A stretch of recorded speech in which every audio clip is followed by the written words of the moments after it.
Welcome to LoTech Tuesdays by LoTech and Wild, the podcast for people who live their lives unplugged and for those who want to. So, for our listeners, why don't you go ahead and say who you are and what you do? So my name is Liz Gill, and I have an adventure travel business for runners called Runcation Travel. And so we basically go on running vacations and running adventures around different places internationally and starting to do more domestically. So there's a lot of just point to point, hut to hut routes. And it's just a great time to meet other runners, enjoy a beautiful new place, learn about different country or culture, and just like relax and have a good time. So, this sounds very strenuous. How many miles do runners usually run every day? Yeah, it can be quite strenuous, but there's never a pressure to do it in a certain amount of time. So one of the most challenging routes we do is the Tour de Mont Blanc, starting in Chamonix, and it wraps around Mont Blanc. And so over the course of the trip, it's 110 miles and over 30,000 feet of elevation gain. Wow. But we spread that out over a week with rest days included as well. And so it looks on paper quite intimidating. Some days we can do 3,000 to 5,000 feet of gain. But there's a lot of hiking involved, a lot of stopping at huts to drink cappuccinos and get snacks and things like that. So it's not too different than what you would experience physically on like a tough backpacking trip or something like that. It's just involving running. I tell you, it sounds absolutely gorgeous. It's really beautiful. Yeah, I bet. Oh my goodness. And I bet do you have a lot of like just stunning photographs on your website? Totally. Yeah. It's pretty easy to take beautiful photos. The trick is sometimes like just being able to pull out your iPhone and get the right like capture, because people are running during the trip. But yeah, I think it'll give you a good idea just looking at the website of kind of the terrain you see. And it's been a place I saw on photos a long time ago and was like, I can't believe that that's real. And it really does look like that in person. So it's cool to go back to it. And so 100 miles in a week is a lot. And what would you recommend? Would you recommend training like a thru hiker for this kind of adventure, or would you recommend something a little bit more? Yeah, that's a great question. So I should say also that there's other trips that aren't quite as much mileage, and it would be more like 7 to 14 miles being the max for those types of trips with days off and things like that. Okay. Training for any of these trips would be similar to that in terms of it's not training for one specific day or event like you would train for a running race. It's really training for being able to do moderate intensity for a whole week. So kind of like any person that's been on the trails for a few days in a row, it's like the first day you can feel good, and then, things start to creep up in terms of soreness from the ascents and descents and things like that. So that's kind of like one thing to keep in mind with training. So I think using block training can be really helpful, which is popular in like triathlons and things like that. And that's kind of doing back-to-back days, building up slowly to that, because it can be a lot first off, but kind of maybe you go on a nice trail run on the weekend when you have more time on a Saturday, maybe following that up with a longer hike on Sunday. So things like that can be really helpful with training. Gotcha. What do you do in case of emergencies? Do emergencies pop up? How often does that happen? Yeah, luckily, we haven't ever had something major or major injuries. But in the hut system in Europe, you belong to clubs like the Austrian Alpine Club and things like that. They have a really good rescue service. And like in the US, in addition to American Alpine Club, there'd be other kind of travel insurance, adventure travel rescue companies you can use, like Global Alliance and things like that. But also the nice thing about a lot of the trips, especially in Europe, is you're never, even though it feels like you're in a wilderness setting, you're never quite far from a road or assistance or things like that. So Gotcha. it's a good place to be able to do things like that. Yeah, I was really surprised that American Alpine Club offers such great insurance at just the $100 Mm-hmm. membership level, for climbers, ice climbers, people that like to go on alpine adventures, things like that. And what is the other company that you So recommend? yeah, Global? if you're traveling in Europe, there's a lot of alpine clubs over there that the Austrian Alpine Club, I think, is like really fantastic. You can use them in different countries, different places. And I think the annual fee for that is like something like 60 euros. And so even if you are planning like one trip over there, it's kind of worth it for the annual fee for that. And you get Absolutely. access to a lot of great things over there. And I love reading the newsletters and seeing what's going on at, local climbing gyms in Austria and things like that. So it's quite fun to like be a part of different alpine clubs in different places. Yeah, I bet. Okay, so do you have a lot of people that are trying to FKT it when they do? You know? Yeah, that's a great question. I think what the trickiest thing is not so much the FKTs, but the kind of widespread creation of Strava segments worldwide now. Oh yeah. Oh So yeah. like every little hill or things like that, I think you can definitely see like who's going after those short segments. But I think also it does, and we kind of set the tone from the start of the trips that it really isn't about like trying to, if you're trying to push it or get an FKT, like this wouldn't be the trip for that. Yeah, luckily we don't have a lot of that. But we do have people that go on the trips and then are like, oh, I want to come back and do something like this faster or something like that, which is Sure. cool. So it can kind of be like a scouting mission for some people that have kind of more ambitious pace goals of different places. Nice. Yeah. I'm not really familiar. I know that we've got the San Juan Hut to Hut here in the Grand Canyon area, like Moab and whatnot. But did that Hut to Hut system thing start in Europe, or is this or somewhere else? You Um, know? yeah, I think well, in the Alps and in the Dolomites are some of like the oldest huts. Mhm. I think actually we go on one of the Dolomite trips through the oldest hut in the Dolomites, and I'm blanking on the year, but it's been around for forever. So I think the Alps, if I'm correct, is probably like the birthplace of those mountain hut systems and things like that. And certainly they're so well maintained and organized. I think it's just impressive to see years and years and decades go into like certain huts and transferred through families and things like that. So it's a really like long-standing tradition there for sure. Wow. Yeah, that's pretty cool. I'm looking at just a random search and it says something about 150 years. So that's Yeah, pretty incredible. yeah, and the one in the Dolomites that I mentioned is called Nuvalau, and it's let's see, yeah, it's I think it's back maybe I want to say like in the 50s or something like that. So pretty old. Okay. Yeah. And for people that don't know, can you explain what Hut to Hut is? Yeah. So we use a lot of the like in the Dolomites, they're called altovias, so they're like high roots basically. Mhm. And what that means is basically you can kind of leave a town and then stay up in the high mountains for a series of days or however long you want. Basically, like some could be go on for hundreds of miles. And there's a really great infrastructure of hut systems. So you're never really going more than 6 miles or so at a time before you come across another hut. And in the Dolomites, they're called refugios, and they're quite nice.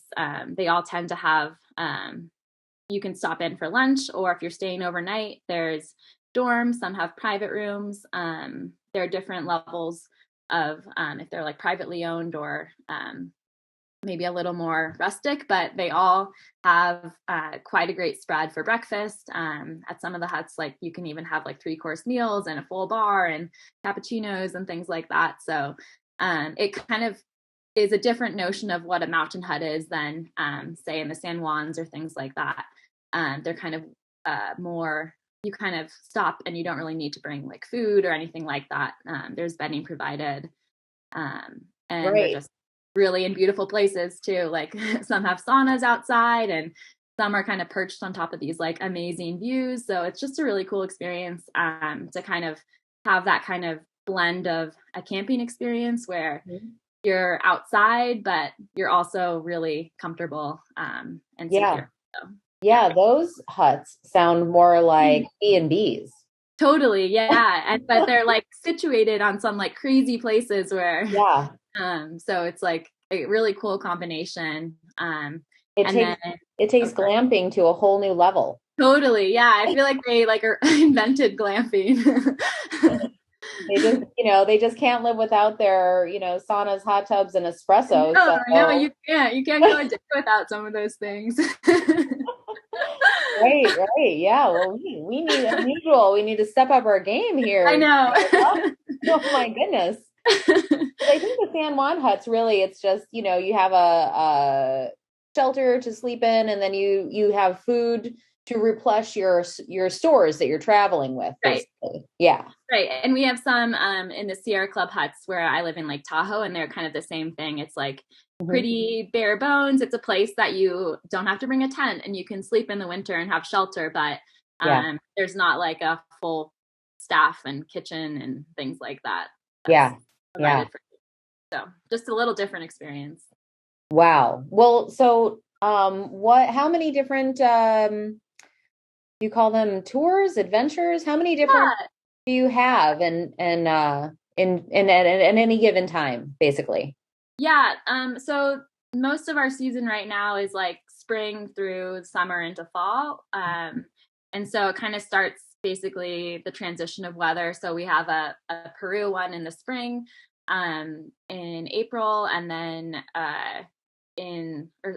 February and March, we have Patagonia first, and then into April is Peru. And then we start a summer season in Europe, which has everything from Mont Blanc, starting in France, and then the Dolomites and a Slovenia one. And we do self-guided ones as well throughout the year during the Okay. season. And then people can kind of sign up for a self-guided tour on one of those hut-to-hut routes or create their own adventure. Mm-hmm. And are those self-guided ones, is that partially a response to COVID, or have you always had those? Yeah, we're gonna start doing them in 2020. That was the first year. And then COVID happened. So they were planned before COVID. Mhm. But it has been really nice to have that sort of flexibility for travelers during COVID, especially this past summer. Yeah. Um, when it's a little more people, if they're traveling in a smaller group or one person can kind of wait and see a little more and be a little more last minute. So that was really cool to be able to offer those. Gotcha. And what's the split between South America, Europe, and American adventures? Yeah, most of the ones are in Europe right now. The first one I did was the Dolomites tour, so kind of branched out from there in different locations. And then there's 2 in South America, and then just starting to do more in the US. So we have day trips in Tahoe, and then one in the Eastern Sierra, Yosemite, in the fall, and looking to do more. Nice. Yeah, we do have a lot of beautiful public space and outdoor space in the United States for sure. You have got to tell me how you got into this, though. This is just the craziest idea I've ever heard.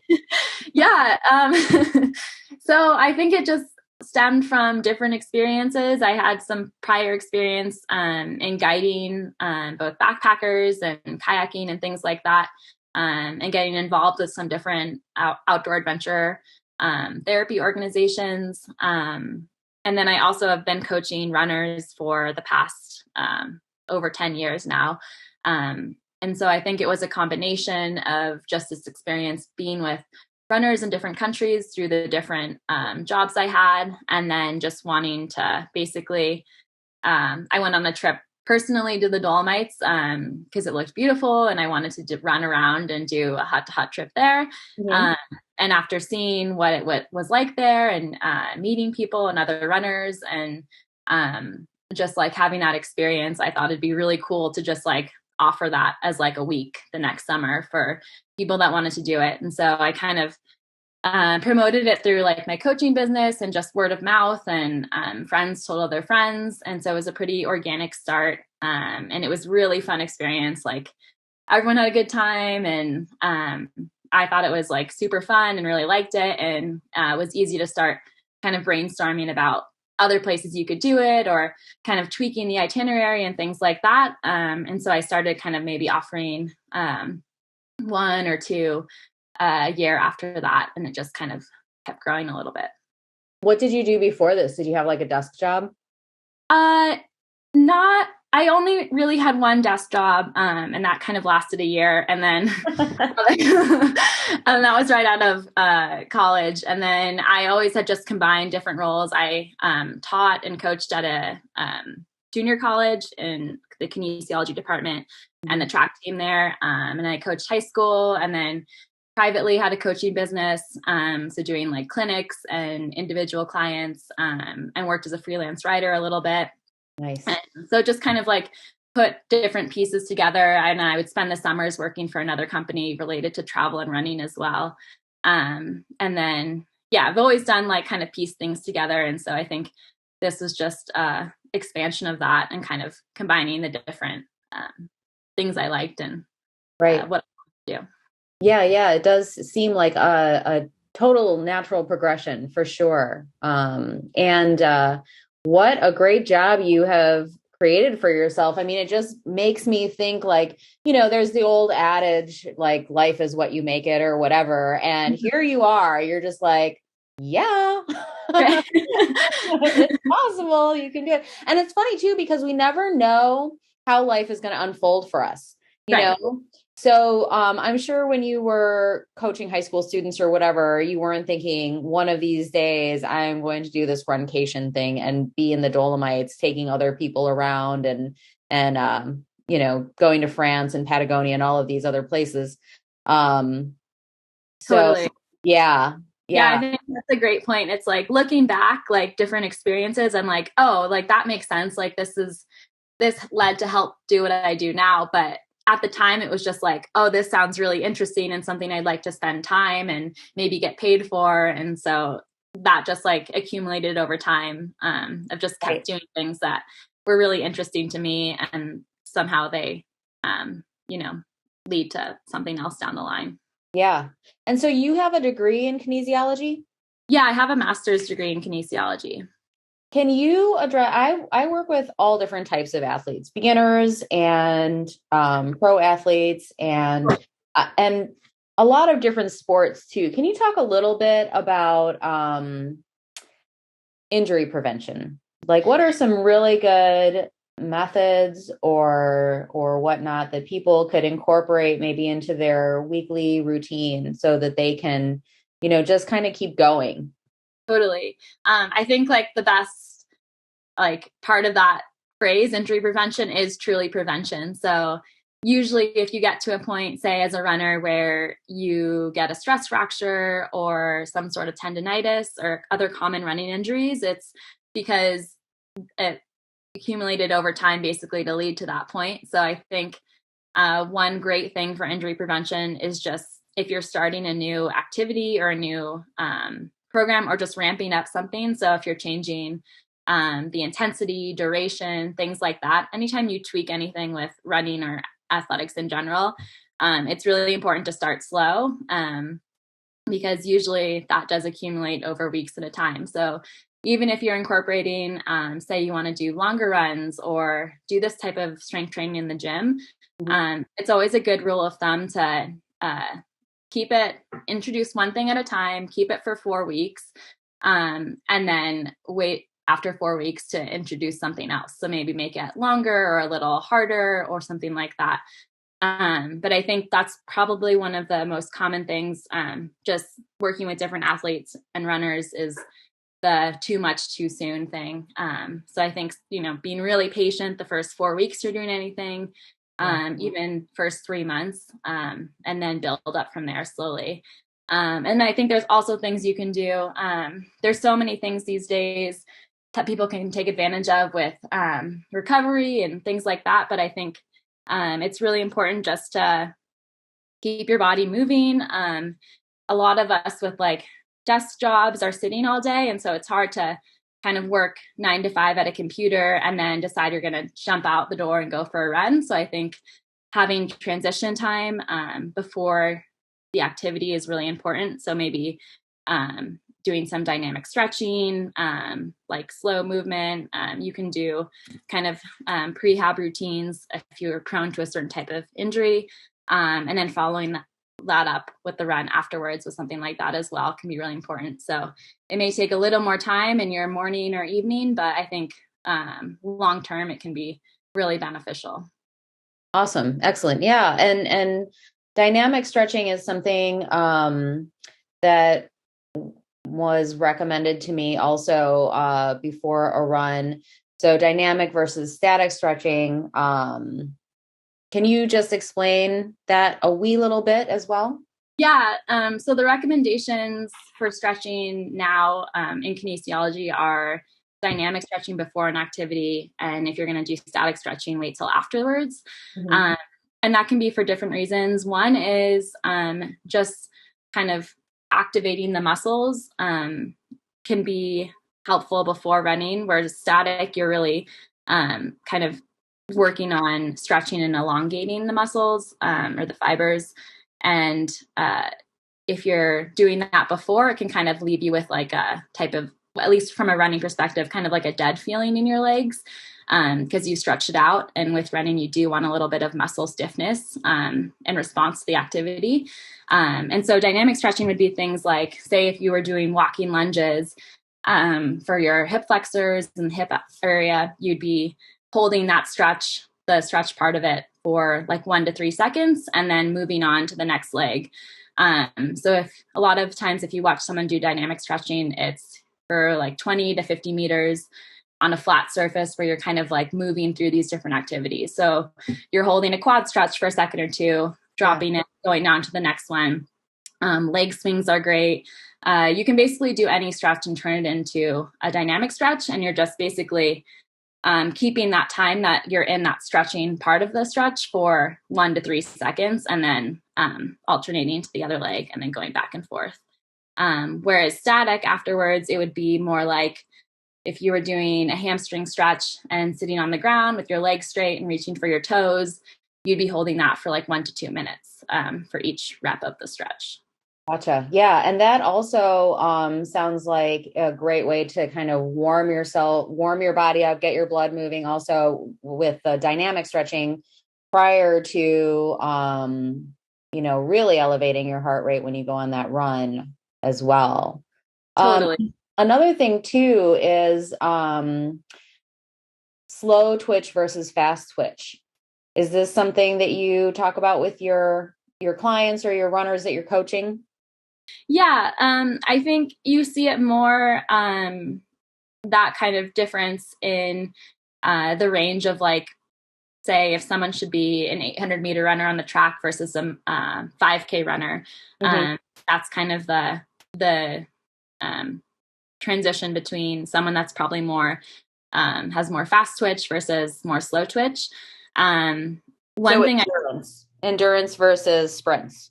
Yeah, but even in running, like 800 meters and a mile or 1,500 meters is considered distance running, even though it sounds so short. It is like a lot of aerobic, like contributing to those events. Like I think the mile is like, could be like 75% to 90% aerobic. So even though you need a lot of fast twitch, like say if you're trying to run under 4 minutes in a mile, you still need a lot of aerobic training for that. But it just, the difference between someone that's probably more slow twitch is if you're a 5K and 10K runner, you're probably going to be something more like a marathoner down the line.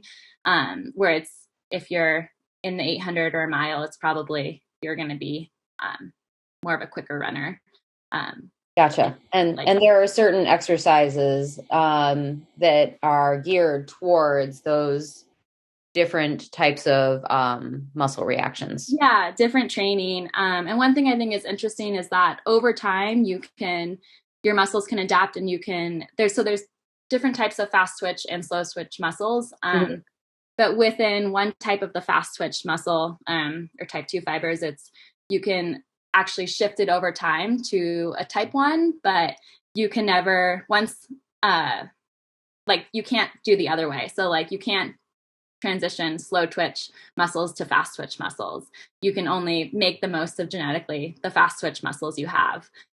So that's an interesting thing. And I think it's probably a reason why people kind of trend more towards more endurance activities as we get older. I think it's just a little easier on the body and a natural transition, like where you can actually adapt physiologically to more endurance activities and aerobic training. Gotcha. Gotcha. And so I'm wondering, I'm thinking about like some of these routes that you have, and you did say that there's a lot of hiking. Yes. Um, so with are any of these in snow, by the way? So in the early season, like end of June, you Mhm. can be going through snow, especially at the high passes. But none would be in snow Okay. Okay. overall. Yeah. Yeah, I'm wondering just what kind of gear, people would be. I guess it's probably specific to each person. Like if they know that they're going to be hiking elevation or running elevation, maybe they would bring poles with them. Mhm. Yeah. But I think that there's a wide variety of gear that would make doing this kind of athletic activity day after day easier. What would you recommend? Yeah. Yeah, so you touched on poles, and I think especially in those early season routes. So if you're going to the mountains in June, even this year, like on the Tour de Mont Blanc, it was a really high snow year late in the season, and so into July there was still some snow in the high passes, and so I think poles can be great to bring for conditions like that, or to just basically make climbs feel like take a little more off your legs, and even sometimes on the downhills too, just having like basically additional legs through the poles for stability. And so I have personally the Black Diamond carbon ones, and I think those can be just great to throw in because they're so light. Even if you don't use them, it doesn't matter. Mhm. And so I think those can be a great piece of equipment for definitely different purposes, whether it's snow or long hikes, or just as your legs fatigue and you want some stability on downhills. I think in terms of gear, shoes are like probably the most important for these trips. So it like I mentioned at the start, where it's kind of back to back day to day trips, you want shoes that are going to feel good on your feet for all day, a week at a time. On some of the trips, it can be a little more technical, so something with rock plates in them, and good traction can make a big difference, especially on rockier trails. Yeah. And then also another piece of gear that's really great is just having a really good, well-fitting hydration pack. Hmm. So on these trips, people's baggage are transported throughout, so you don't need to carry necessarily a ton of stuff in there, but just having something that feels good to hold water and a phone, and if you need some first aid gear, layers, things like that, because they make a ton of different. It's kind of like shoes. I've noticed with they kind of fit differently, and so finding kind of a brand that works for your body can be really helpful. And the hydration packs, they make women specific fit these days, which are really important. And so That's just nice. yeah, it took a long time, but Yeah. I but yeah, believe. yeah, if you have like a local running store, or just a store of like mountain sports or outdoor sports in general, going in there and trying some on, seeing how they fit. There's so much variety these days, and there's so much out there. It's just kind of selecting what feels good to you. Uh, Yeah. but Well, yeah, oh, the sorry. shoes, there are so many different Oh, yeah, I mean, are you talking about trail shoes? Or because they have such a thinner sole? sometimes it's so all over the map with super ultra light trail shoes, or like on the opposite end of the spectrum, like super thick midsoles where you basically don't feel anything. You're just like on like a mattress, it feels like, under your feet. And so it kind of depends what you're looking for. But I would say if you're someone that, wants to take a little impact off and are doing a long route, some of those shoes with the bigger midsoles can be really helpful, because it just takes some of that impact, and day after day feels a little better.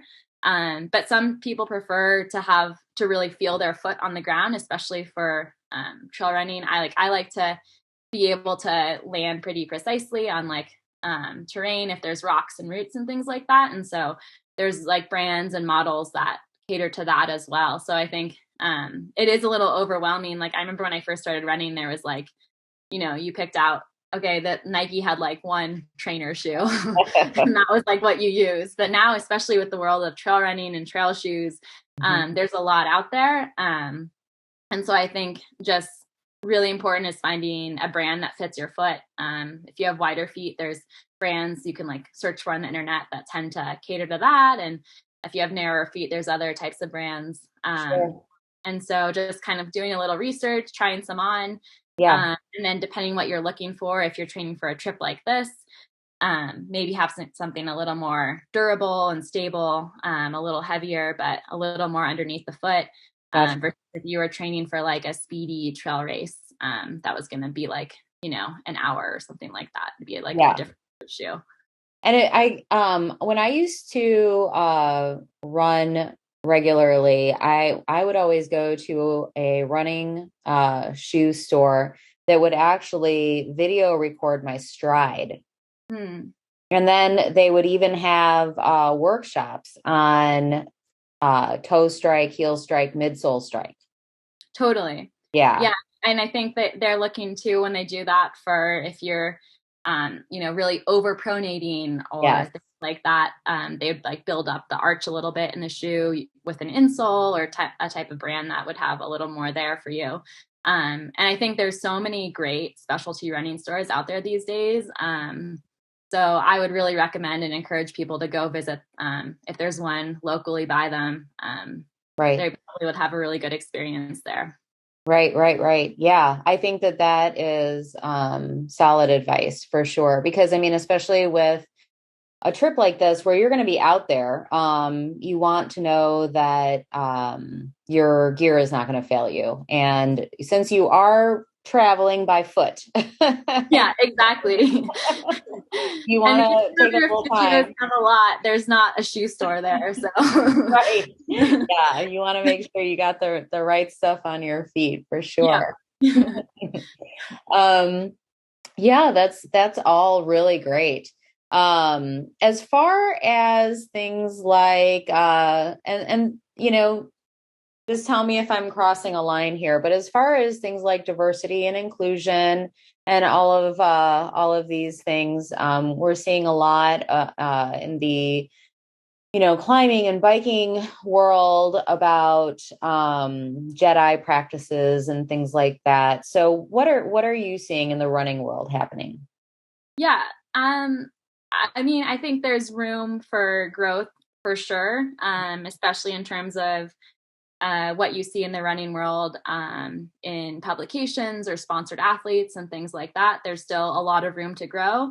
But I do think running can have so many different components, like whether it's ultras or trail races or track and field, cross country, marathons. There's so many different kind of sub worlds within running. And I think there really is space for all different types of athletes, different skills, different backgrounds. Like there's basically, running is a sport where it's really easy to get into, from not in terms of like physical effort. It can be quite hard, but anyone can kind of, with a pair of shoes or not even with shoes, like, down the line, can kind of go out and I think it was, yeah, I know it's super accessible. I think there's been a big boom in walking, running, hiking, since the pandemic has hit. I mean, I saw neighbors that I didn't eat. They were like coming out and walking their dogs that looked like sausages, like you've never seen daylight before, and I was just Yeah. like, hey, this is Yeah. great. I think that's a great point too with the pandemic. I think a lot of people were turning to running because you didn't need to like have a gym, you didn't need to be Yes. with other people. Like Mhm. it was just something you could do for exercise with very minimal resources to it other Yeah. than shoes. So And you know I what else is great about it is how it is how it's a you like the concept of PRs, yeah, you know? totally, Yes. totally. You're Yeah, you're improving yourself. It is a personal record, it totally is. Yeah. And even if that's not time based, like maybe you're like, wow, I felt like better overall on that run today, or I didn't think I could run that hill and 2 months in I can. So I think Yeah. like the what improvement and PRs look like don't necessarily have to be like I ran a race at this time. Like there's so many ways to improve yourself through running that I think is really cool. Absolutely. Absolutely. Can we talk a little bit too about the brain chemistry? Sure. Yeah. I think that it's very important, especially because, well, for one thing, winter is Yeah. going just around the corner. It's going to start getting dark, and the dopamine uptake receptors and the serotonin and all of these things that raising your heart rate for a little bit of outside activity can do for you. Yeah. And I think also, those benefits with physical activity in general are amazing. And I think especially in the winter months, like it could be a little too cold to like go outside for comfortable walks. But if Mhm. you are jogging, like it can feel pretty warm in certain weather conditions relatively faster. So I think it's kind of a great thing to do throughout the winter or as we get into winter. It's feeling a lot like winter now these days in the mornings. And so I think running can be a great thing to kind of like keep through this season and get Right. in because I do think it really just in addition to like the physical benefits, there are so many mental benefits to either the act of running or physical activity or just the combination of being out in nature while doing those activities. Mhm. Really kind of there's more and more research coming out these days, but I don't even think we've really like scratched the surface on all the benefits. So it's a Yeah. great activity. Yeah. Do you have any favorite books or any like I've read who have you ever heard of the book Bravey? No. Oh, yes, by Alexi Pappas. Yes. Yeah, I Yeah. haven't So read that. How is that? it's just fantastic. It is just so inspirational and great and open. Like she's very vulnerable and open and honest in the whole thing. And and I think it's inspirational. Yeah, definitely a very good story for sure. Do you have any favorites? Yeah, I've been wanting to read that one. I really like Dina Castor's Let Your Mind Run. Um, and that's basically like she is just this one of the best and most decorated runners in the US of like all time. She's just dominated at the high school, college, professional level, she still runs and is amazing. She actually she lives in Mammoth Lakes and she will go attend the local track club and supervise their track workouts, which I think is a really cool opportunity for anyone visiting the area or that lives there to kind of get to interact with her. But she's like super known for her just like mental fortitude and ability in running. And I think that book gives really good insight into kind of the mental component of running and kind of creating what you want in life and things like that. I will have to look that up for Yeah. sure. Yeah. That sounds like a good one. And then it is always nice when athletes are out and about in their own community. Yep. Yeah, that's very fun. Yeah, she's super Um, inspiring. So, yeah. Um, so who are some of your inspirations when you must have started your own running career early when yeah. yeah. I think so. One of my main inspirations was my mom, and she was also my coach when I first started. And she was a really good runner. Like she won state in high school and won nationals with UCLA in college, and went on to kind of run through like pregnancies and things like that, and just was a really cool role model. And so just being able to have that access to someone that was inspiring in running, I think was really helpful, like getting started as a runner. And I feel like, talking with her friends who were also really amazing runners, was kind of the way I like learned about these other figures out there in running that inspired me. I think the cool thing with running is, especially at the college level and beyond, is you're kind of both men and women are fans of each other. It's not super separated like it is in some other sports. And so having like people I looked up to that on the men's team or women's team was really important at the professional level, and then also among my peers. Nice. And yeah, I just think there's so many amazing stories out there in running at the professional level and just recreational. And I think I could go on for like days about the people that have inspired me, but Sure. Yeah. And then, it's interesting too. A lot of these athletes that are, we see them out there, and it's like, we just expect them to always be there. And recently there have been a lot of athletes that have said, you know what, I happen to be really good at this, but I'm going to step away from the camera for a bit, Yep. and sort of take a mental health break here, because what is being asked of me is not really who I am, which I think is really extraordinary and shocking, like all of Exactly. the Nike athletes too that have come forward and have, in the past like 10 years. I mean, it's Right. very interesting what's been happening in the world of professional athletics. Right. And especially in running, there's like a lot of runners out there that have you kind of watched experience that like different challenges, and then either decide to step away or incorporate other things into their life. So like watching Allison Felix of the Olympics this summer, who's just had like an incredible story and has really spoken up for women's rights and women that are pregnant, and sponsored athletes.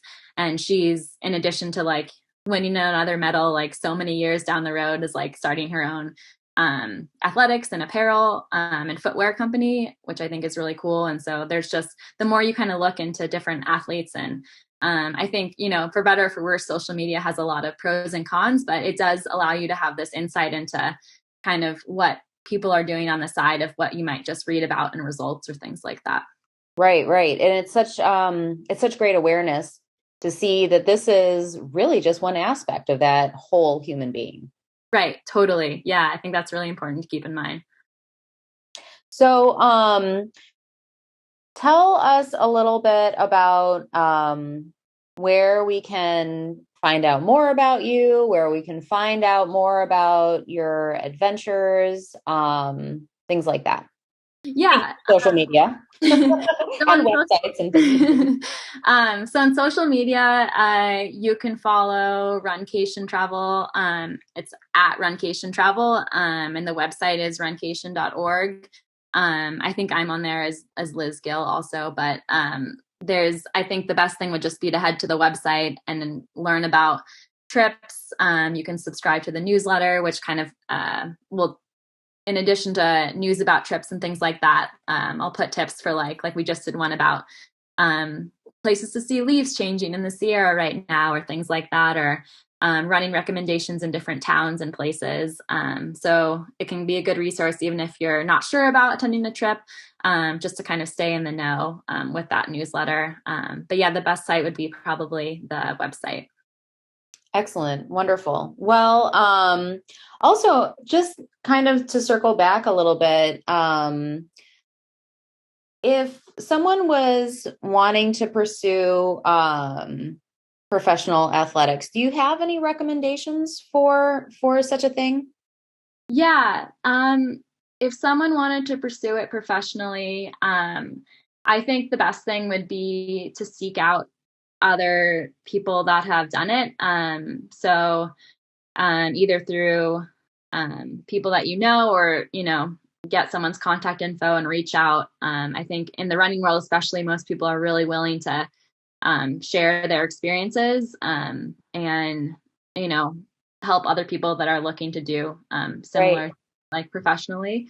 Yeah. So I think talking and hearing, because I think it's like always a big goal, say if you're running in college and you think the next step is to run professionally. But I think it really changes it when that's kind of your main focus in life. And that's kind of where maybe your income's coming from, Mm-hmm. or that's kind of the focus of your day. And so I think knowing and talking to other people and seeing if that's really something that you want to do or something that you maybe don't want to do is probably like the most important number one step.